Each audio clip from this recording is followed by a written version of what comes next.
Baik, kita lanjutkan perbincangan. Mas Huda boleh tanggapi pernyataan Gus Ipul yang terakhir, silakan. Iya, sekali lagi PKB sama sekali tidak ingin menjaga jarak, apalagi ingin pisah dari PBNU. Karena sekali lagi PKB dilahirkan dari rahim PBNU.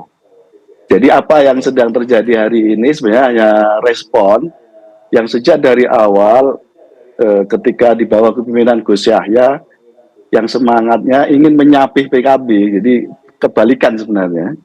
Gus Yahya ingin menyapih PKB, ingin membuat PKB jauh dari PBNU. Kira-kira begitu. Tentu Gus Yahya punya reasoningnya sendiri ya. Kenapa PKB harus disapih dan seterusnya.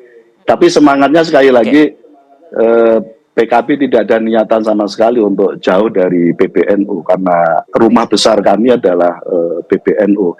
Cuman hari ini sangat terasa betul dengan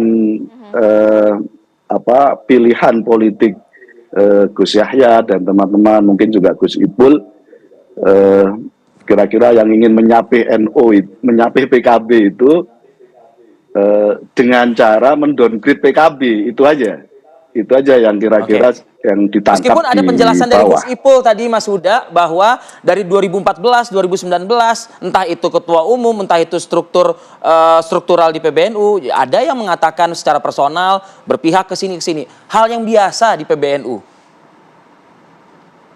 Betul, sekali lagi kita biasa berbeda, sangat karena memang kalau kita belajar di pesantren, hukum fikih kita sangat terlebar luas untuk memaknai sebuah persoalan dengan berbagai tafsir dan berbagai rumusan hukum gitu.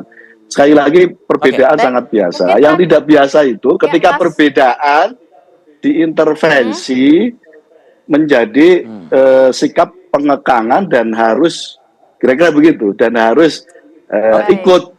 Itu yang lalu suasananya jadi tidak baik, kira-kira begitu.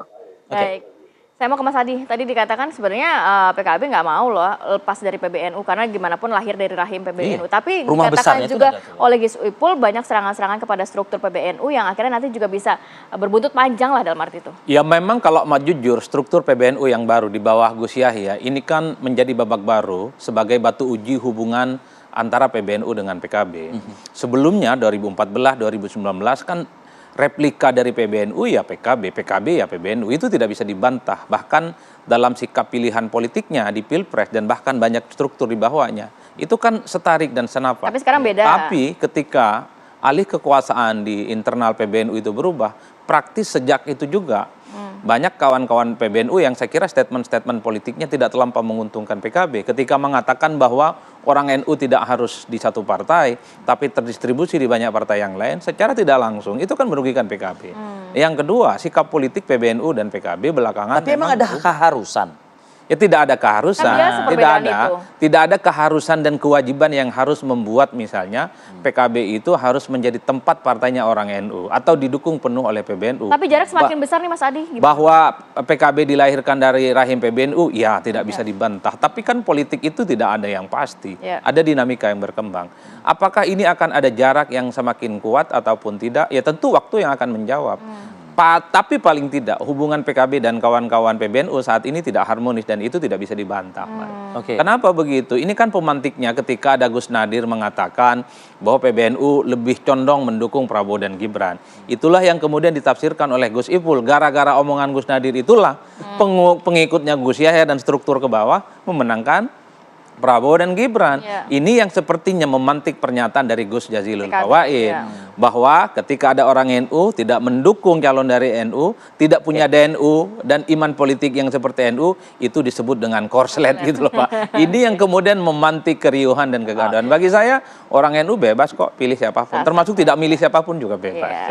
Oke, baik, terima kasih banyak Mas Adi, kemudian juga Mas Huda dan juga Gus Ipul sudah terima kasih Bapak-Bapak hadir pada pagi hari ini. Sehat selalu, assalamualaikum. Sehat selalu, sukses selalu. Assalamualaikum warahmatullahi wabarakatuh.